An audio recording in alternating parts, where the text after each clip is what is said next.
All right, welcome into College Game Day here on WKRN Plus. Cory Curtis with Julian Minisohn. We are going to be here every Wednesday from 7 to 7:30 to break down Vanderbilt and break down Tennessee and their upcoming games. And so far, so good. Both teams are 2-0 this season, Julian.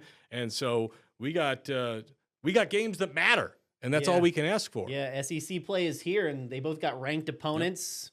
And, even though those opponents are ranked higher than Vanderbilt or maybe a Tennessee. They're both underdogs. But I don't know. The way those two teams are playing, I'm starting to like a little bit of an upset city there. Well, you're a top 25 voter this year. Mm-hmm. So where do you have all four of these teams ranked going into this week? Ooh, well, I had Tennessee. Actually, you know what? Give me a second. Let me pull up my poll because I'll just tell you, Georgia right now is 6. Vanderbilt is 15. South Carolina is 11. Vanderbilt is unranked. They got 1 vote for the top 25, which I know Julian did not cast. Sorry, Vandy fans. I'm already getting some hate on Twitter, by the way. People saying, take his vote away. How could he represent us and not vote for us? I don't represent Vanderbilt, guys. They're the school I cover in the market I am in. So I'm sorry to burst your bubble. And you don't have what school did you go to? I went to Laverne. It's a Division III school. Okay, so there's no bias there. No, whatsoever. I don't have a horse in this race. I didn't think Laverne played Division I football. No, they definitely don't. Have you ever been to a Laverne game at Ortmeyer Stadium? Well, while you look up your ballot, I think it's interesting to point out Tennessee has moved up in the rankings. I think they started at 22 and have made their way to 15. South Carolina and Georgia have both moved down. Mm-hmm. And that's despite them both being 2-0, which means when you go down in the rankings and you're undefeated, it means you're not impressing people. Yeah. And other people are. Okay. And so I think that starts us where you're talking about right now with both of these games. We like the way Tennessee and Vandy are playing right now more than we like the way Georgia and South Carolina are playing, despite how talented those two teams may be. Yeah, so I kept South Carolina at 10. They're 11 in this ranking, but I have them at 10. So it's around there. I have Tennessee as 19. Okay. But I can totally see why 15 is justified because they have looked impressive. Yep, 72 points last week. They've looked fun, and Joey Aguilar, man, he's better than maybe I expected. I think he's better than everybody expected. Because, we knew the gunslinging ability was there. I mean, he had over 3,000 yards each season at Appalachian State. But the pace at which they play, he makes those young receivers maybe look a little bit further ahead than that they are. A quarterback can make good receivers. Mm-hmm. And, Mike Matthews and Chris Brazel, they're certainly proven themselves with that new quarterback that they have under center in Aguilar. I think the pace of play matters there. I want to start by talking about the Vanderbilt game, though, against South Carolina. It's in Columbia. Vanderbilt has lost. I was stunned when I heard this because South Carolina, they've had good years, but they have not been a consistent world beater, and they have beaten the Commodores 16 times in a row. Oof. Clark Lee held his press conference yesterday, and he talked about going to Columbia, and I worked in that market for 7 years. Those fans are literally nuts, okay? It will be a rocking environment, and it will be a big, big test for this team. This is a South Carolina team that in all 3 phases, they're as good as anybody. Defensively, they're fast at all positions. They play really hard. They make it hard to find space. That starts with their edge play, but throughout the entire second and third level of their defense, these guys are fast and play hard. Offensively, obviously, they've got one of the premier players in our game, and he's got a lot of weapons around him. So, we're very familiar with that operation and how challenging he can be to a defense. The way he extends plays, the way he creates plays, what he does with the ball in his hand, and again, then he distributes it to some guys that are very capable themselves, and obviously special teams. And what do you say about Vakari Swain? He's had a great start to the season. Coach Beamer's always taken great pride in special teams play, and we do too, so that's a phase that we want to win.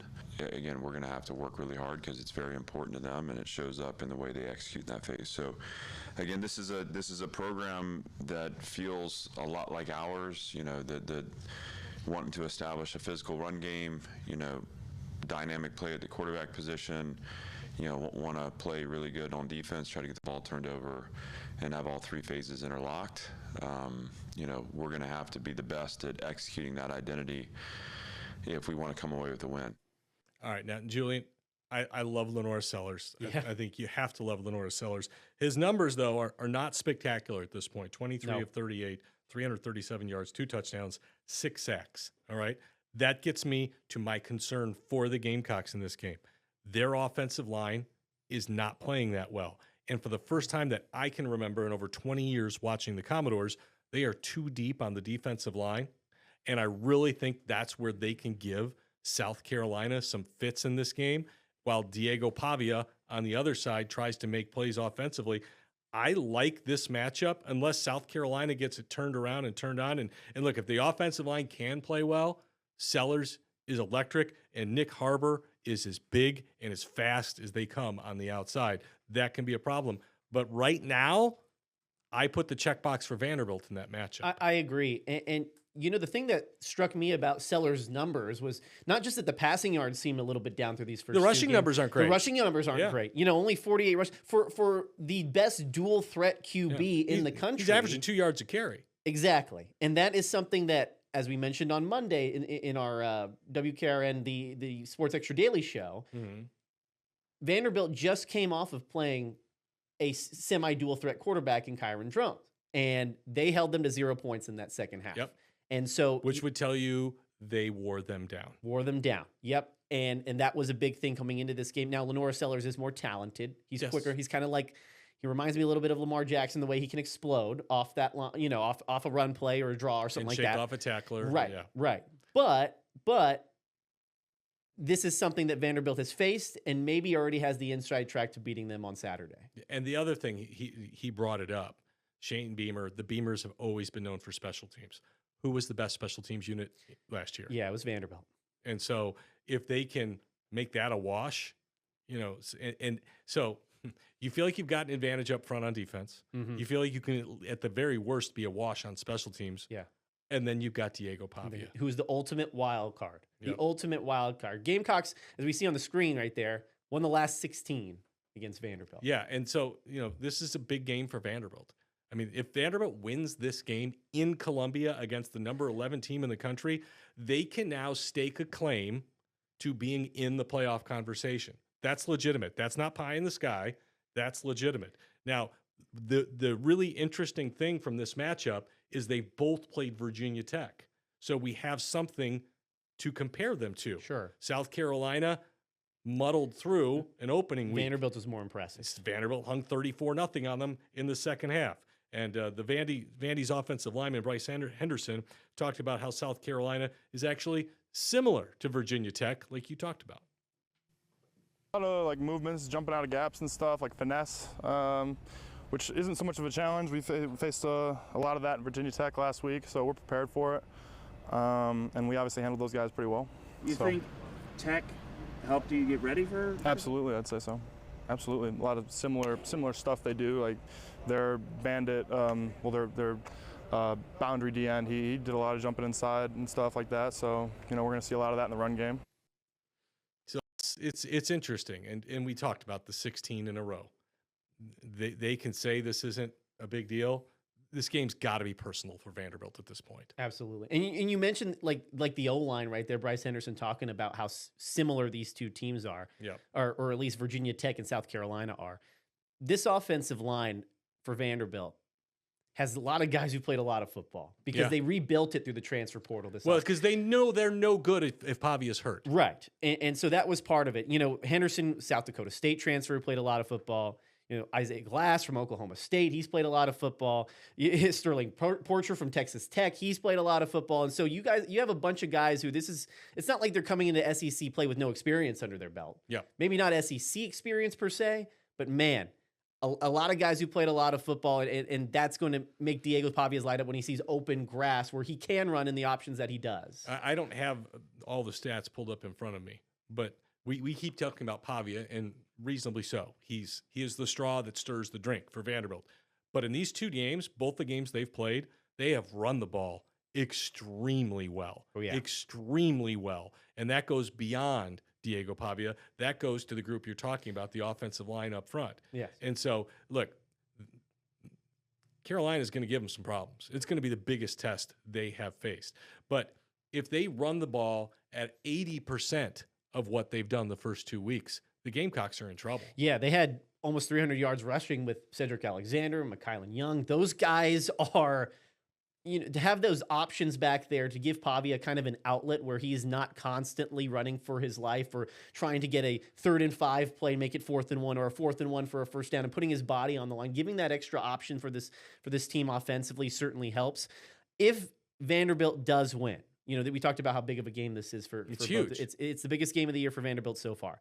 If they do win, I will guarantee right now that they're in my top 25. Wow. So I don't know. Putting myself on a limb a little bit here. And then Vandy at Vandy62 and at Mr. Peabody at Vanderbilt can stop DMing me and tweeting at me saying, hey, why are you not putting Vandy in my top 25? You're dead to me, yada, yada, yada. That's what I got. I'm looking at the mentions right now, man. The block has been hot after not putting them in my top 25. All right. Well, I said Diego Pavia is the straw that stirs the drink for Vanderbilt. He gives everybody confidence. Sure. I think Shane Beamer is that guy for South Carolina. He doesn't take guff from anybody. All right. And he is high energy and it has great expectations for his team. He was talked about Vanderbilt earlier this week.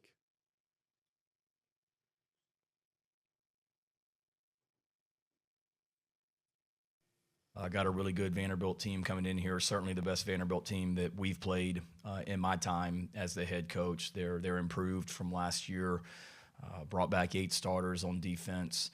They've been in this system now for a while. They've got really good players on defense. Obviously, Pavia at quarterback makes them go. He brought back all of his top weapons. They went out in the portal and got a couple of receivers that have added an element to their offense. They seem to be more explosive in the passing game than they were last year. And 3 new offensive linemen that have come in from the other schools as well. So they've made their team better. They were already a good team that has added to it and has gotten better since last year, coming off a great win at Virginia Tech on Saturday night. Ton of respect for Clark Lee and the job that he's done there. They're tough, they're physical, they're well coached. I would say that South Carolina, after their 3-3 start last year, they were probably one of, if not the most impressive team outside of maybe Ohio State in the country last year. You could argue they were the most left out team. Right. They won 6 straight to end the year last year outside of the bowl game loss to Illinois. Yep. And then who's ranked ahead of them. And they're starting this year just as strong with 2 wins. Yeah. Well, that's meant they're ranked ahead of them now as well. Yeah. By the way, so Shane Beamer, the older he gets, the more he looks just like his dad. And I will say, I know the Gamecocks have talent. And if they put it together on Saturday, there may not be anything Vanderbilt can do about it. Because I believe they recruit a higher caliber, higher ceiling athlete overall. And that's why things like coaching, cohesiveness, discipline all come into play. And Vanderbilt has been all of those things because that gives them a chance. And then you throw in the wild card, Diego Pavia. Look, I'm intrigued by this game. I think it's a great game. I don't need the 5.5 points. Or is it 5.5? Yeah, it's 5.5 points. I don't need them. I'll take Vanderbilt. I like the Commodores. I like the Commodores by a touchdown. All right. Well, that's the night game. We started with the night game. The day game is Tennessee, Georgia. That's as good as it gets every year. And we're going to talk about that game coming up after the break on College Game Day.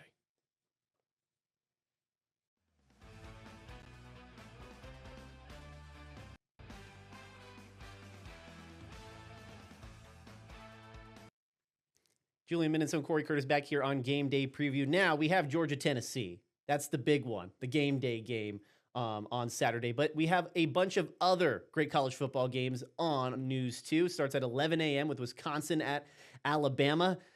Who knows? Who knows what we're going to see in that game? Yeah, I mean, Wisconsin is not great, but they're pretty terrible. But they coming off a win against MTSU, who's also not great. Not great. Look, they're unranked, and we've talked about Kalen DeBoer at length. I don't know how many more of these he can survive against unranked teams. Man, and I like DeBoer as a head coach. Yeah, I do too. I mean, it's shocking. Yeah, it's shocking. It's what else shocking. we got?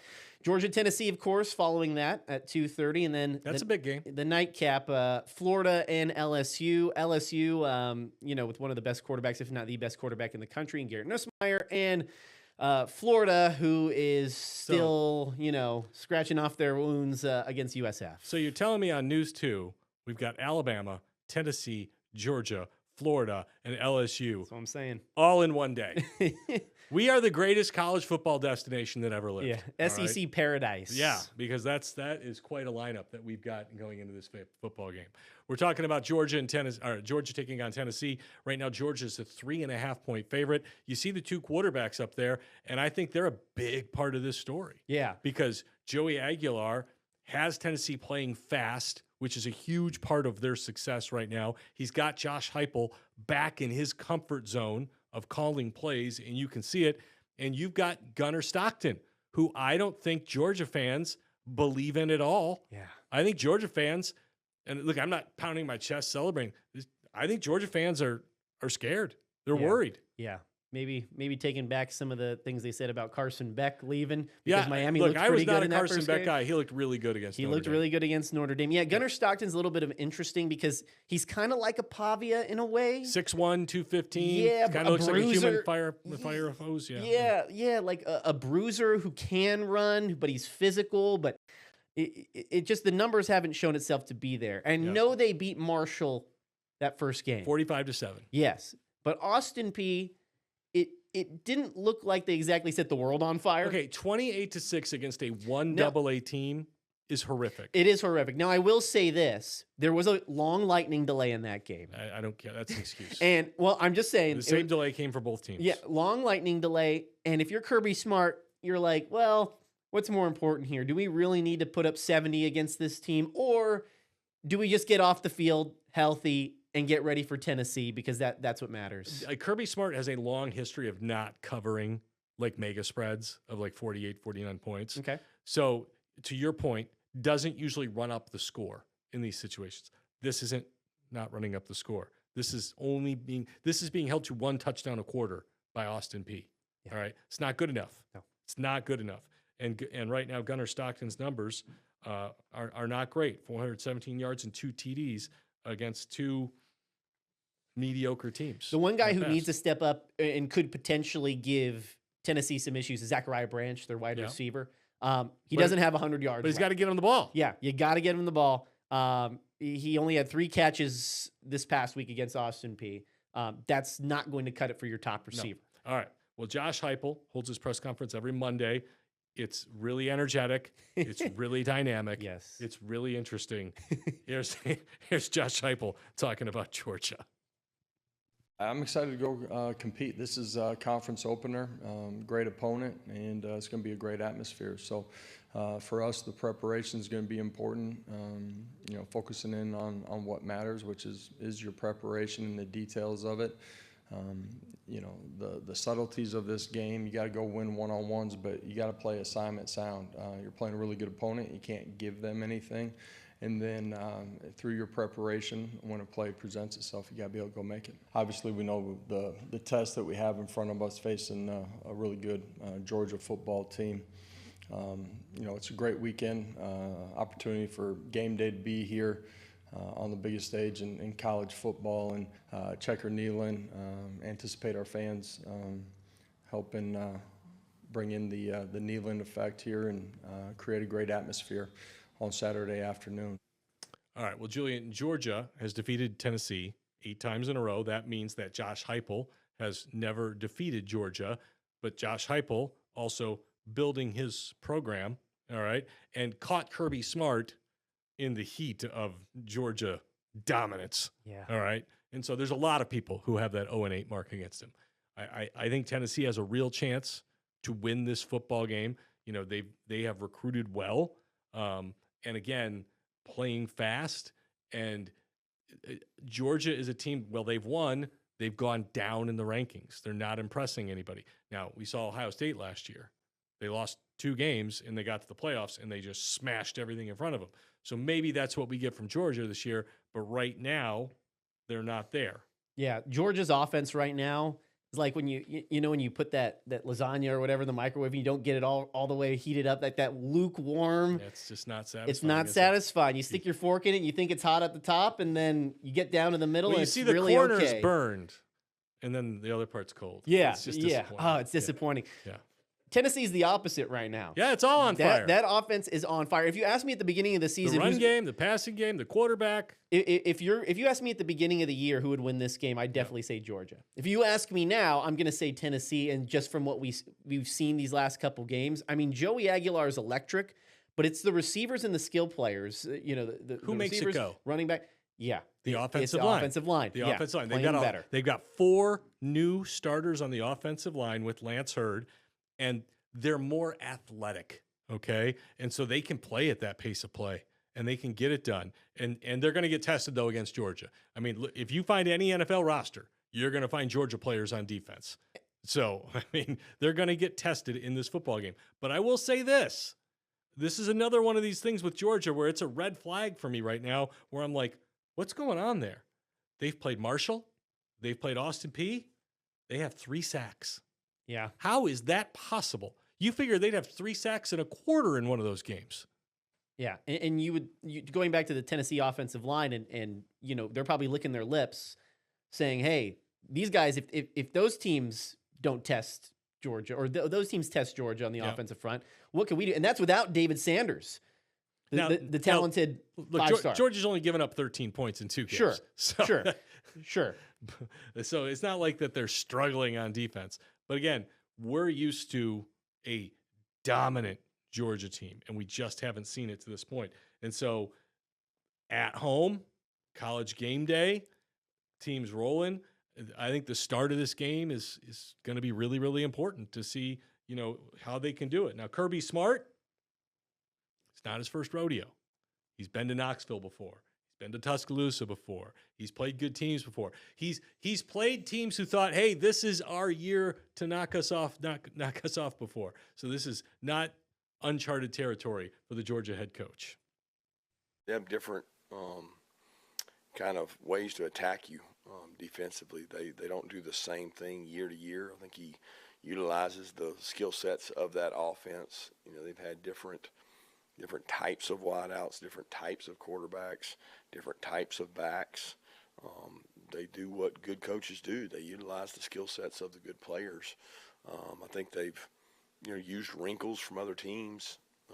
They get all this tape of teams that play against you, and there's certain plays that maybe don't fit their offensive philosophy, but they're good plays, and then they turn them into theirs and do a good job, mixing like everybody does. We call it copycatting, but they'll look at plays and say that play really works. How do we make it work for us? And I think he's done a great job of that over the years. All right, now Julian, when you look at this game, we talked about Vanderbilt and what a huge win it would be for Vanderbilt at South Carolina.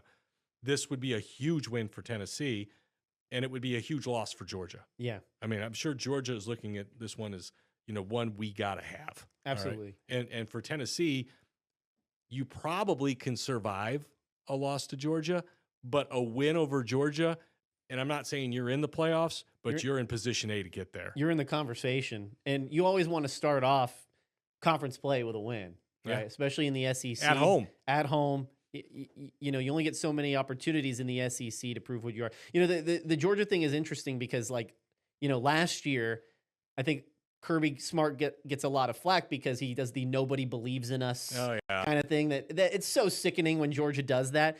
When any big major power does that. But this year, the way we've been seeing from Georgia, he may be able to justify that a little bit more. Well, it is really interesting because we keep talking about quarterbacks, how the quarterbacks can drive this conversation. You're a voter.